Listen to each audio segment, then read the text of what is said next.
Have you seen the well-known and highly praised FBI procedural drama on Netflix called Mindhunter? If you thought you've seen it all, think again. In this show, there's a character who gained notoriety after spending over 30 years as both a serial killer and a person living freely just like you and me.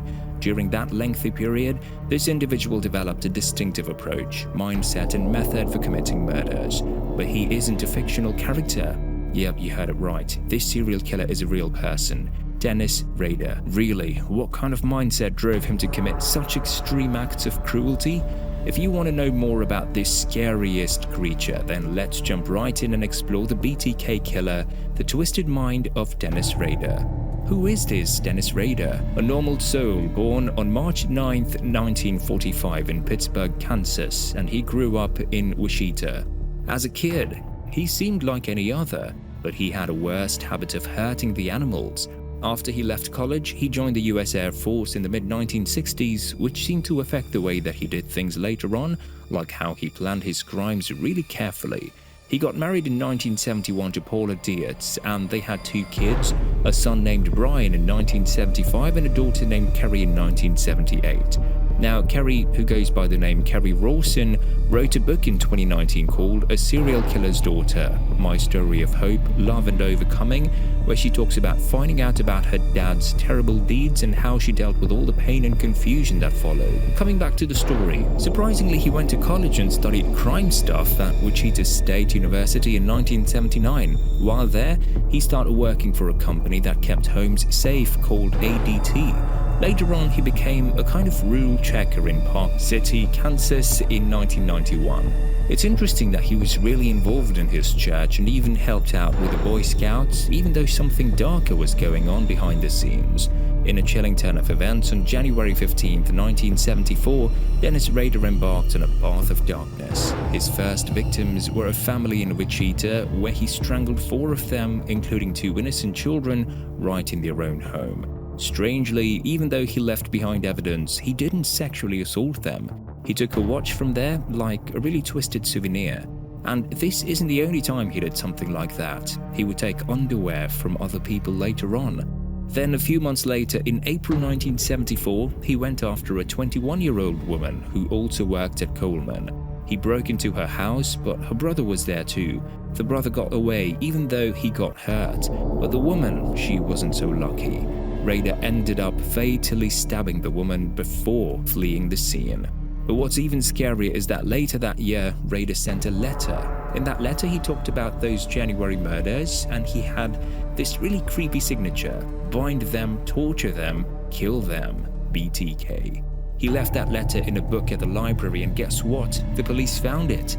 That's when they started looking really hard for the guy who would become known as the BTK Killer. Over the next 2 decades, Dennis Rader continued his dark path, taking the lives of 5 more women. In March 1977, he strangled his 6th victim after locking her 3 young children in the bathroom, which is just heart-wrenching. He didn't stop there. In December 1977, after another tragic killing, Rader got frustrated because he wasn't getting much attention in the news. So he wrote a letter to the local TV station, basically asking how many more people he had to kill to make the headlines. His plan worked, and the media frenzy began, spreading fear. But Rader went quiet for a while, for about 8 years. A far longer cooling off period compared to most other serial killers who often can't resist the urge to kill. Dennis Rader used certain disgusting methods to delay his compulsions. He would often lose himself in fantasies, recalling past murders and envisioning future ones. These dark daydreams would frequently end with masturbation. Seeking heightened sensations, he engaged in autoerotic asphyxiation, cross-dressing and self-bondage. His twisted personal sex games incorporated trophies taken from his victims, reflecting a disturbing aspect of his psyche. Then he came back in 1985 and killed a neighbor in her home and took her body to his own church, where he took pictures of her tied up. The next year, in 1986, a 28-year-old mom lost her life, and in 1991, he claimed his last victim, a 62-year-old woman in her own home. After that, the cases just went cold.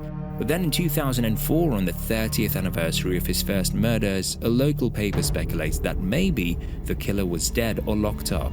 Rader didn't like that, so he sent proof of his 9th murder to a reporter, including a copy of the victim's driver's license and photos of her body. He kept sending stuff to the media and leaving things around Wichita for around a year.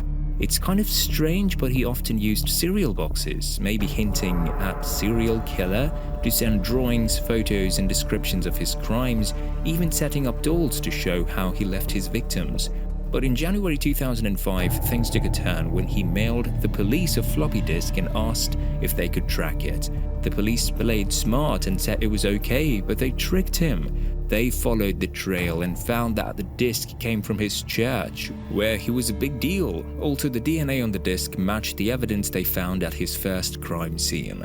So by February 2005, they caught him and he pretty much admitted to everything. He was surprised that the police tricked him. He said he was guilty in June, and a few months later he got sentenced to 10 life terms in prison, one after the other. Even though he got punished and the crime series came to an end, the fear he created is still very much alive. His life is a lesson on how dangerous a person's actions can be, and the sad part is that this lesson cost around 10 innocent souls. Thank you for watching, and if you enjoyed, please like, comment, share and subscribe, and hit the bell icon to stay connected with us.